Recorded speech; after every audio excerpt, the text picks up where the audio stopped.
Good evening guys. So andito po tayo ngayon sa Tanza, Cavite.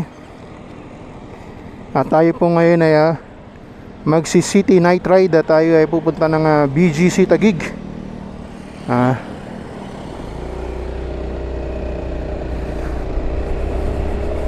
Dahil tayo po ay nakaschedule na mag-hybrid ngayong gabi.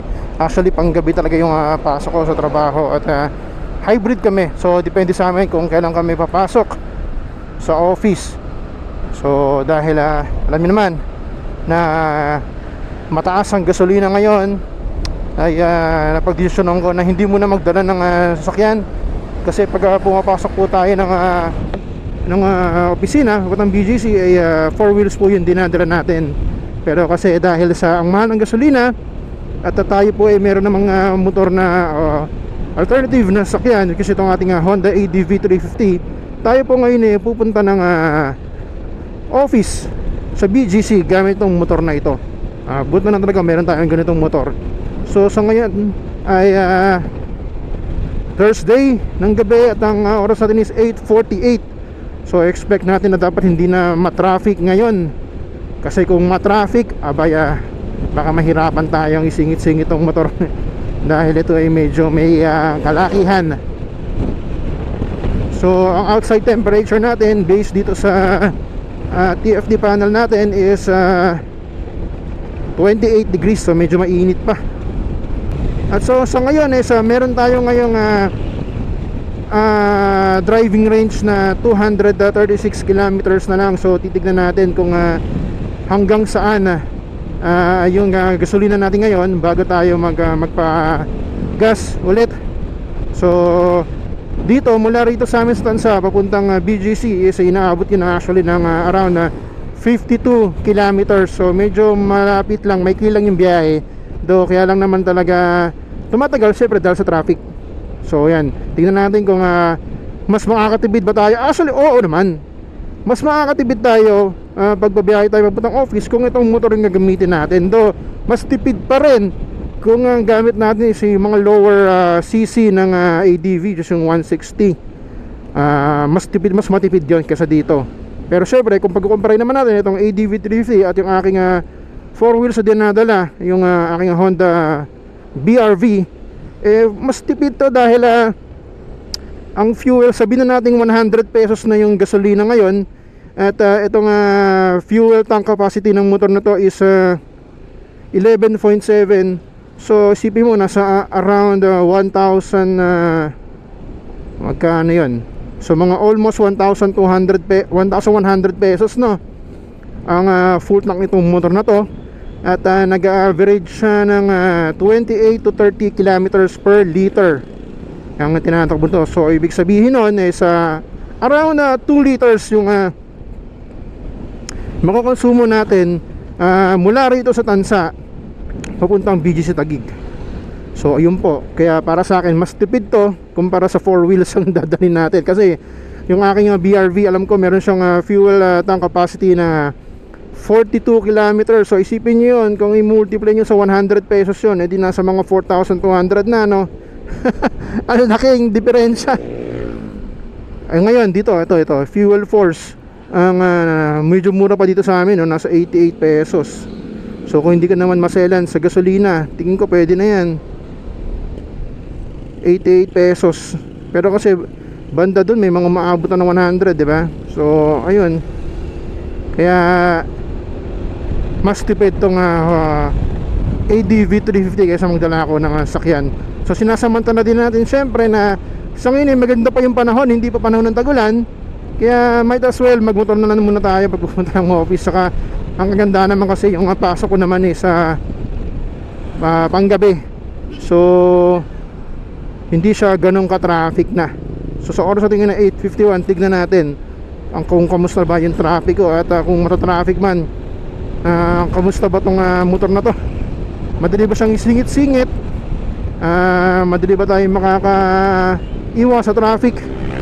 Kasi alam naman natin itong motor na to is 350cc, hindi pa siya express legal. So hindi tayo magkakaroon ng chance na dumaan ang expressway. Dala ko kasi pag dala ko yung 4 wheels ko, nag-express talaga ako pag umubot na ako ng opisina. So ito, hindi, magbabayan-bayan tayo at ipapakita ko sa inyo ano ba yung dinadaanan ko o ano ba yung dadaanan ko pag papunta ako ng Taguig.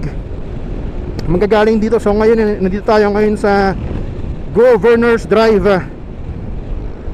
Governors Drive 13 Martires. So ito, may shortcut dito na madilim na part. Shortcut tayo dyan. Nung una medyo takot pa akong dumaan sa mga ganito eh, kasi baka mamaya makakita tayo ng kakaibang nilalang. At syempre madilim, no? Okay. So ito na. Ito na yung simula ng kadiliman.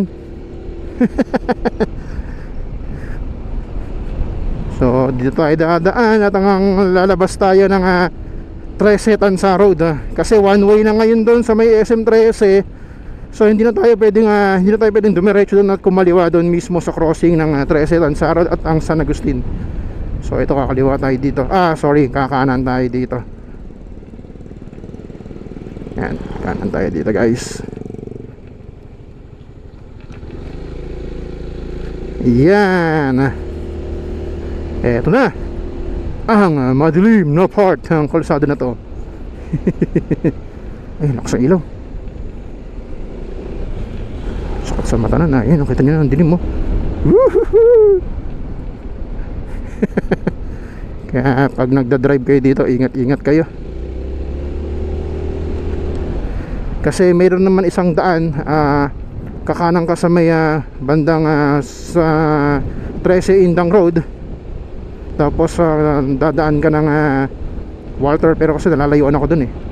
So dito talaga ako dumadaan. Ang pahat nandito ay isa madilim, pero carry bells lang. Alright, so nakalagpas tayo dito sa shortcut at tayo kakaliwa na dito sa 13 Tansa Road. Ito, Uno Fuel, 89 pesos ang premium. Hindi pa naman tayo aabot sa 100 pesos. So itong Honda ADV 350 is napaka-komportabling gamitin. Napakalaki ng upuan, napakalawak, napaka-komportable niyang upuan. At especially kahit may back ride ka, pag may OBR ka, komportable din siya dahil malawak yung upuan nito, malambot pa. At ayun, may enjoy nyo yung pagmumotor nito. Isa pa, ang ganda ng tunog ng makina, napakatahimik lang at ang lakas ng karangkada. Kaya perfect talaga to pang long ride. Actually itong motor na to, nakuha natin to is ang purpose talaga nito is mga pang weekend ride. Alam niyo yung mga pang long ride. Pero hindi natin na-expect na darating yung panahon na may posibilidad na gagamitin natin to pang city ride katulad ngayon. Pasok tayo ng opisina, nakamotor. At ayun,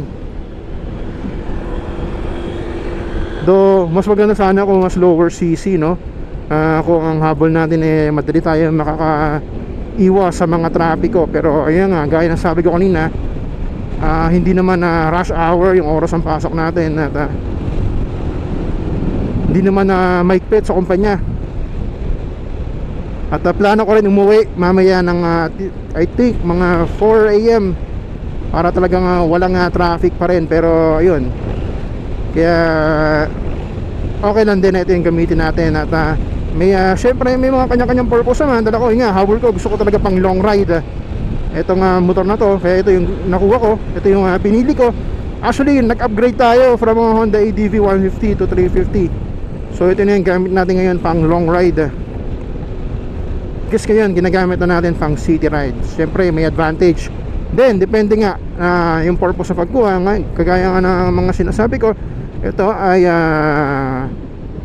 gusto ko siya dahil bukod sa siyempre mas malakas na yung kanyang mas malaki na yung makina niya, mas mabilis, mas malakas. At ang ganda ng arangkada ng pagmumotor. Tapos meron na siyang ABS sa harap likod, may traction control. So medyo kumbaga sa safety, is a goods na tong motor na to. At ayun, ang laki pa ng compartment. Actually dalawang helmet kasya dito eh. Ngayon nga yung helmet ng misis ko is nandoon sa may compartment. So nandun lang siya ngayon. At isa pa, ayun nga, komportable siya. Bagay sa mga katulad kong malalaki, malaki, mataba. Good sa akin to. Though kahit sa height ko na 5'8", tiptoe ako dito guys. So kaya medyo ingat-ingat pa rin. Ginagamay ko pa rin, lalo kapag bigla ka napapahinto. At okay, maabutan ka ng traffic. So actually yun yung mga disadvantage para sa akin mo na to. Kung medyo hindi tayo binigyan ng binayaan ng magandang height, medyo pa kami hirapan tayo dito dahil ito ay merong 795 millimeters na seat height. So ayun, do hindi to para sa lahat guys, di ba? Kasi unang-una nga mataas yung seat height niya. Pangalawa, isang nabababaan ako sa ground clearance, nasa 145 millimeters lang to. So pag medyo mabigat na yung dala kong motor or angkas ko si misis, kapag dumaan kami sa hams namin doon sa subdivision namin, sa village namin, sumasayad. Mas mababa to kumpara sa mga lower CC na EDV, mga 165 millimeters yata yung ground clearance. Ito naman merong 145 lang. Sa bigat, mas mabigat to dahil nasa 188 kilos ito kumpara sa mga lower CC na nasa 130 plus lang. Kaya hindi ito parking friendly kapag pupunta kayo sa mga mall, kasi talagang kailangan nyo pang bumaba at iurong-urong ito. So yun yung mga naging struggle ko nung nagmumotor ako, nung nagpo-park ako gamit ang Honda EDV 350. So hindi siya parking friendly. Siyempre hindi naman tayo pwede mag-park sa mga pang 400cc and above na space dahil hindi naman to 400cc. Kaya ayun. And then isa pang nawala rito, nawala na yung idle nito. Kasi nung Honda EDV 150 ko merong idle to eh, na kapag bigla kang huminto automatic ay mamamatay yung, hindi naman mamamatay yung motor mo, hindi lang siya hindi tatakbo, hindi siya arangkada, makakasave yun sa gas. Pero ito wala siyang ganon. Tsaka isa pa di nga, sinabi ko rin sa unang video ko na ang liit talaga ng nito, ng busina para sa ayan wala kasi akong camera dito eh, so maliit, kaya minsan nahihirapan ako gamitin.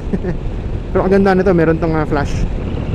Okay, so yun lang naman yung mga konting reviews dito sa Honda EDV Drifting. Ngayon i-test natin kung kumusta naman siya sa city ride.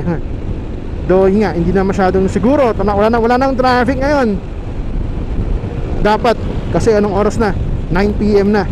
So tingnan natin kumusta ba siya sa traffic. So ngayon nandito na tayo sa Tanza. Nasa Tanza na tayo ngayon, kung makikita nyo. Alright, so nandito na tayo sa may bypass road ng Tanza General Trias. Kita nyo naman, ang dilim no. Wala pang mga ilaw dito.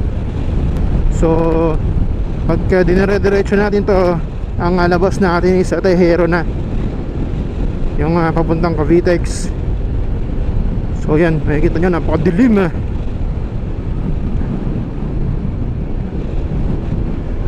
Sana nakikita nyo pa ako. Siyempre ang mga action camera mahina sa low light to eh. So yun dilim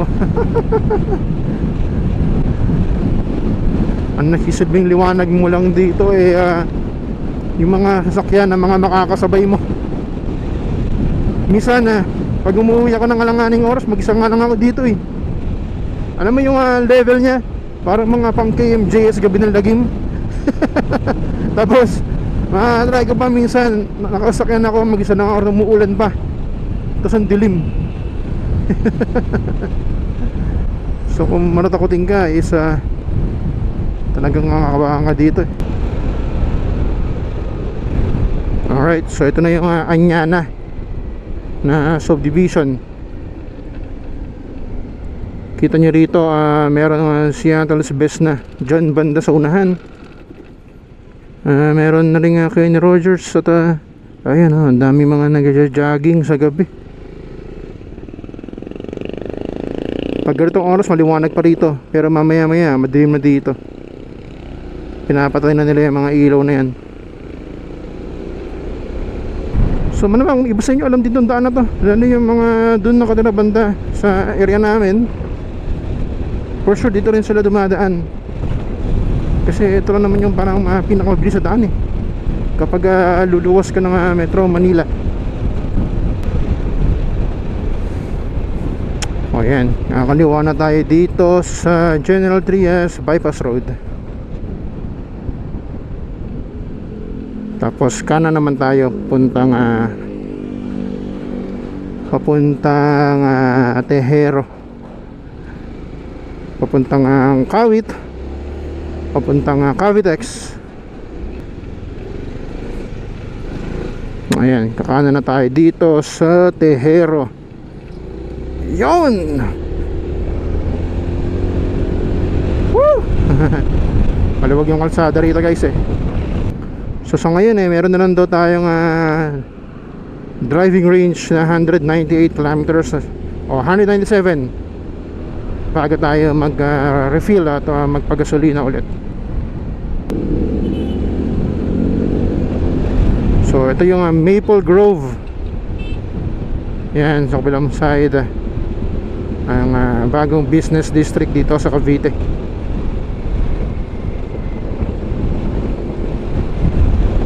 Tapos pagdating dun sa may Kawit guys, kakanan naman, since hindi naman tayo magkaka-Vitex nga dahil nga hindi to allowed, tayo ay dadaan ng Tirona Highway sa may Kawit, tapos sa Pabacor, labas ating Bacor. So yun yung daan natin. So ngayon dito tayo sa General Trias. Sakop pa ito ng General Trias. So yun na, tiptoe. Pagka napapahinto ka, tiptoe tayo. Kaya burin na lang talaga meron tayong motor na ganito. May option tayo na magtipid sa gasolina, na imbis na 4 wheels yung dala natin, ito na yung motor natin na to. Comfort ride. Yun lang talaga yung habol ko. Ayan, green na.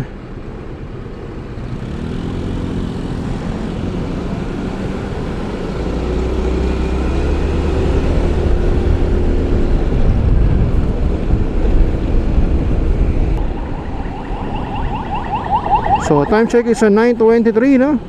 Nandito na tayo sa may Kawit. Anong oras tayo mali sa bahay? 8:45.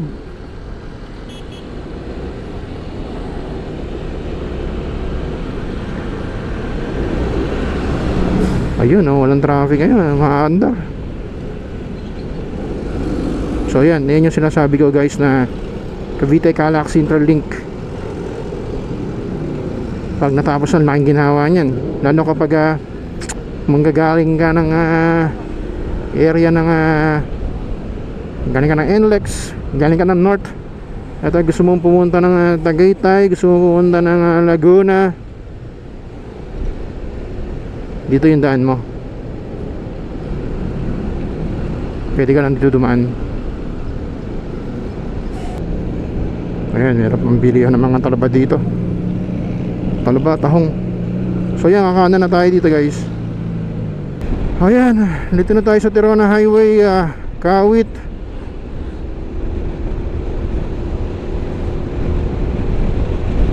So yun, medyo may idea na kayo. Ano yung pwede nyong daan kapag hindi kayo mag-express. Ito yung daan talaga. Yan, susundan lang natin yung mga motor na yan. Kaliwa tayo dyan. So ito na, nasa Bacoor na tayo. Ayun welcome to Bacoor, General Evangelista Street. So dire-diretso lang to guys. Medyo mataas lang yung nito, yung handlebar nito. At naked pa rin yung handlebar nya. Mas mahaba na syempre. Ito maganda pa rito, meron na siyang handguard itong motor na to. So para na talaga siyang big bike. Hindi na kailangan i-modify para maglagay ng ganito. Maganda na dito guys, no? Meron na siyang flashing button. So parang sa 4 wheels na rin, kapag gusto mong magbigay babal na. Mura ng gas dito. Tama ba? Ito ba yun? 98? Di pala mura. So yun nga, ulitin ko yung sinabi ko na meron itong flash button. So para sa 4 wheels, kapag meron kang gustong bigyan babala sa unahan mo, magagamit mo siya. Para ka na rin naka 4 wheels. So nandito na tayo guys sa kanto ng General Evangelista Street. At tayo ay kakaliwa na dyan, papuntang Aguinaldo Highway.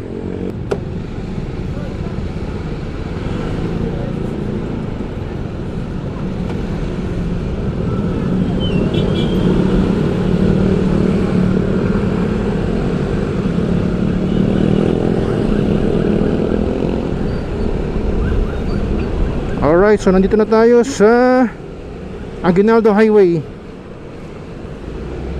Nagiba yung nagiba yung billboard ni Jeneline Mercado dito. Iba na yung picture niya.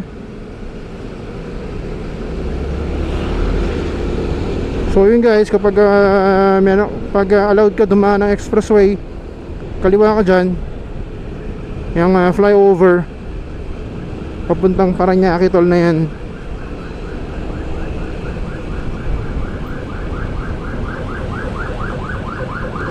So let's give way dito sa ambulansya.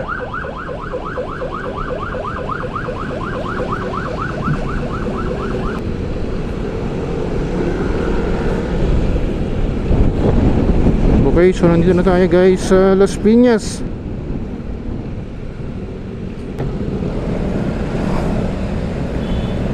Okay, so nandito na tayo sa Pulang Lupa, Las Piñas. Dito po yung daan natin papuntang C5 sa may Parañaque.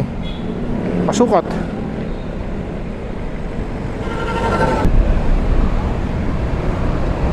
So dito banda, ito yung Las Piñas District Hospital. Ito yung public hospital dito sa Las Piñas.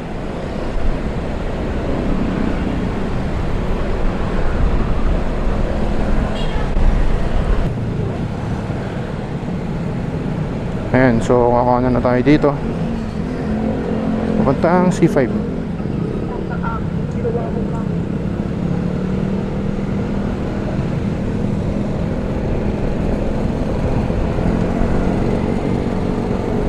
Alright, so ito na tayo pa C5. So dito yung Petron 94 pesos ang premium. So talagang going 100 pesos na, no?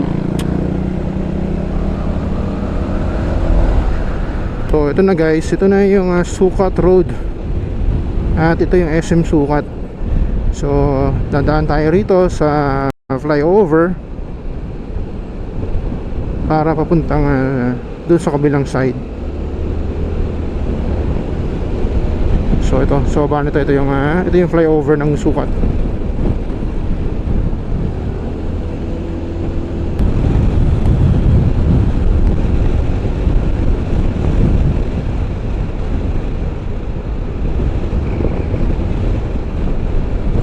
So ang tumbok nito guys, Merville at Moonwalk, Parañaque. Itong kalsada na to. Dati ito yung tinatawag na Kaingin. May mga bahay pa rito dati dito banda. May mga bahay dyan pa nga nakatira yung sikat na vlogger na sumakabilang buhay na si Lloyd Cafe Cadena. So fan ako nun. Lagi ako nanonood ng vlog nun. So ito yung lagi niyang feature kung saan siya nakatira. Ngayon talagang wala na. Na-demolish na itong Kaingin. Kasi nga ay gagawin na nga yung C5 extension. Dito 100 pesos na. Maluwag yung biyahe ngayon, no? Kaya maganda din na motor muna yung gamitin dahil hindi naman traffic eh. Tapos tipid ka pa sa gas.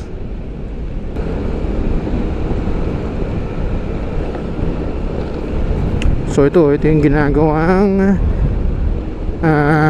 C5 link.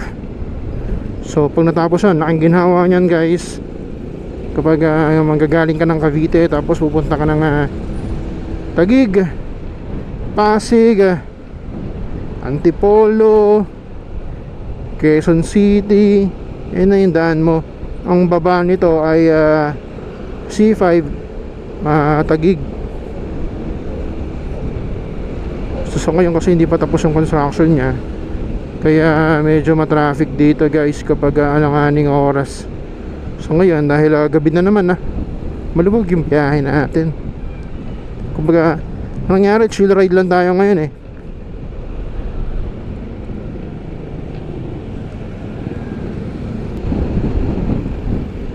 So ito na, malapit na tayo lumabas sa malumabas papuntang West Service Road.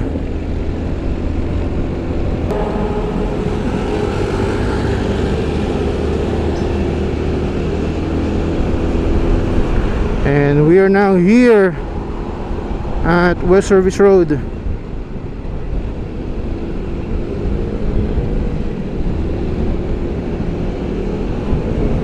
So dito 2-way lane pa to. Pagdating doon banda sa unahan, 1-way na lang. So dire-diretso lang to guys. Tapos kakanan tayo sa may Sales Road. Then Loton. Tapos 5th Avenue Taguig. 5th Avenue BGC. Tapos yun na, dito tayo sa ating opisina. Tapos kasi pupunta ka ng SLEX guys, pwede kang kumanan dito sa may dito, sa area na to. Kakanan ka lang dyan kapag gusto mong pumunta ng Alabang or Laguna, Calamba. Ayan guys, ito yung SLEX, kanan ka dyan. Mag U-turn ka lang dyan. Pero tayo hindi tayo dadaan dyan, tayo ay didiretso.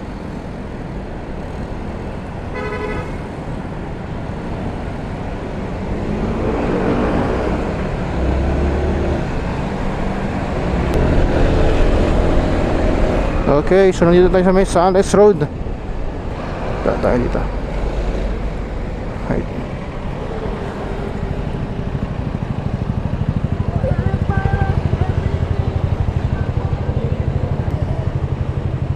Tayo sa may stoplight. Naka-red light pa eh.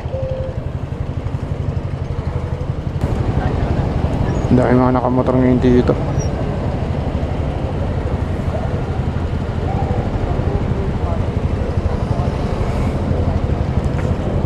Ayun, so ending tiptoe. Naka-tiptoe tayo. Kaya tendency pag hindi masyado maganda yung, hindi tayo masyado nabigyan ng height, baka mahirapan tayong gamitin to. Pero na lang kung talagang alam mo yung tamang diskarte at expert ka talaga sa pagmumotor, kakasisiw lang sa'yo kahit hindi ka mabiyayaan ng height. So ako talagang sinasabi ko tiptoe. So dito na tayo sa may Loton guys.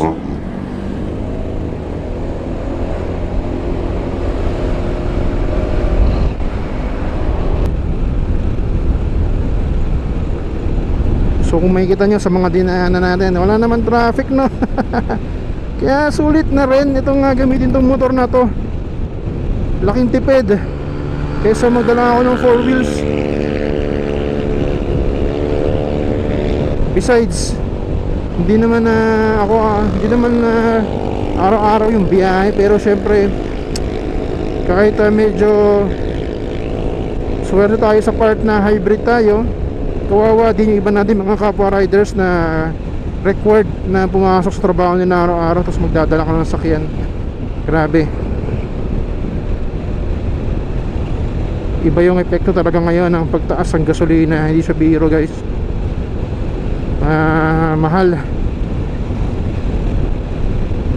Sana naman hindi na magtuloy-tuloy at bumalik na sa normal yung presyo ng gasolina.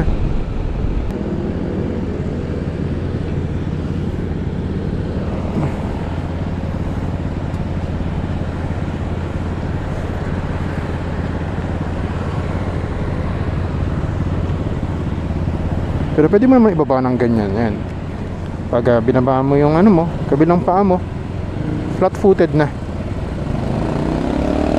So yan, down na.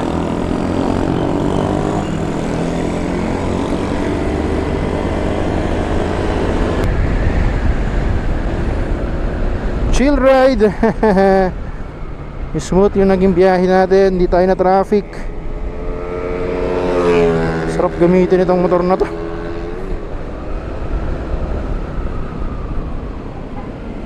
Komportable lang yung pagmamaneho natin.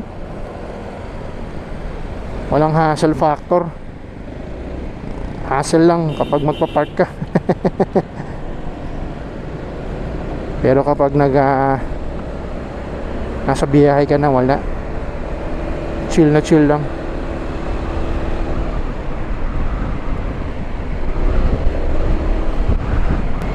So pagdating sa may dulo guys, kakaliwa na tayo ng 5th Avenue.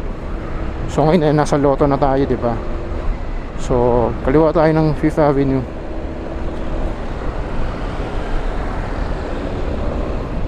Ayan. Kaliwa tayo dyan.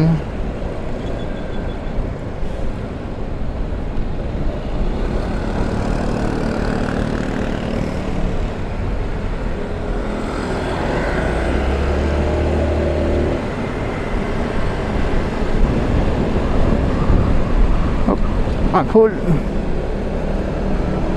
Yan, tapos pagdating sa dulo, kakanan tayo dyan.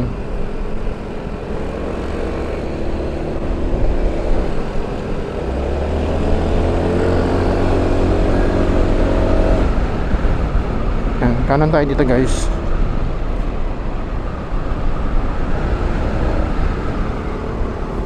Alright, BGC na tayo. So nandito na tayo guys. From Cavite. So ilang oras lang yung binayahin natin. Umalis tayo mga 8:45 no. So tinakbo lang natin siya ng 1 hour and I think 20 minutes.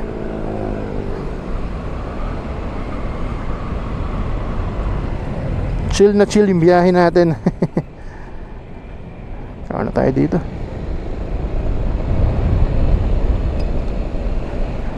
Okay, pasok na tayo dito.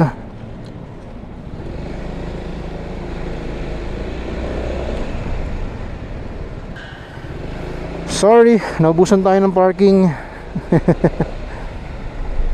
So, wala tayong choice, mag-pay parking na lang tayo.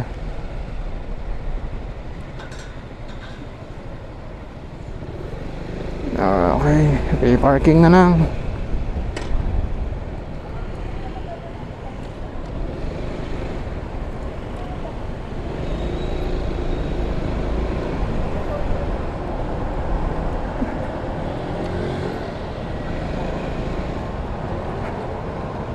Tayo na, pwede natin paradaan.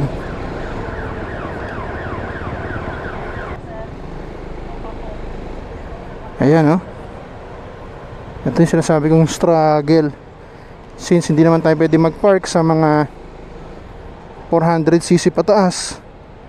So dito na kaya tayo. Sige.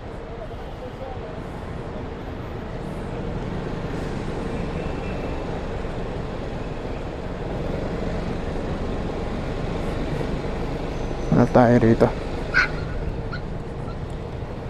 Medyo maluwag na parking.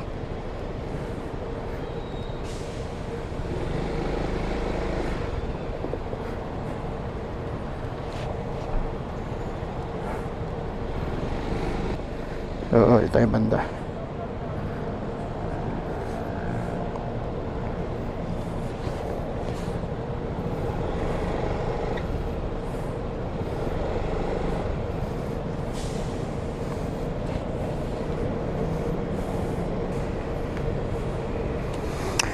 Alright, so nandito na tayo. Dito na natin tatapusin tong ating City Night Ride. At yun nga, unfortunately naubusan tayo ng parking sa building kung saan tayo nagtatrabaho. So wala tayong choice kundi mag-pay parking. 60 pesos lang naman yung parking dito, good for 12 hours, so hindi na rin masama. So yun guys, dito ko na natapusin tong ating short ride, night ride, city night ride. So dito ko na natapusin tong video natin na to. At kung umabot ka mas sa dulo ng video nito, maraming salamat. At please don't forget to like, subscribe, and follow itong YouTube channel natin. So maraming salamat kayo sa lahat ng mga kapwa-riders sa bubiyahing gabi. Ingat po sa atin lahat. Ride safe. Okay? Good night guys, and God bless.